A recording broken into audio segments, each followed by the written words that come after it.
The ruling of the Scottish court was really quite striking in the strength of its language. The full report hasn't been published yet, but the press release that's been issued by the court was written in pretty strong language. Lord Brodie, for example, talked about the egregious case of a clear failure to comply with generally accepted standards of behaviour. I mean, this is really quite striking for judges to speak in these terms. And the three judges in the Scottish court agreed on that point.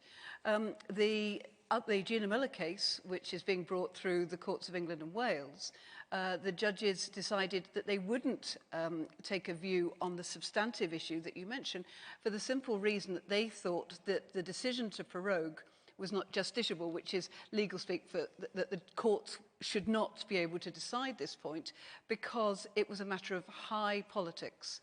And it was a political decision whether to advise the Queen to prorogue Parliament.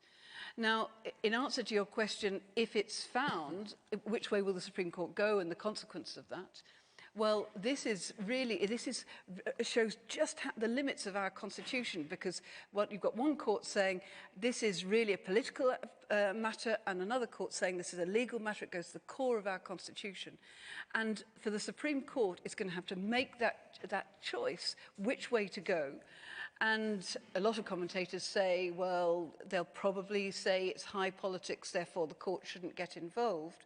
But that has got implications then. Is that what you think will happen? I think that's what a lot of people say. But, of course, a lot of people were very wrong in the Gina Miller case last time round.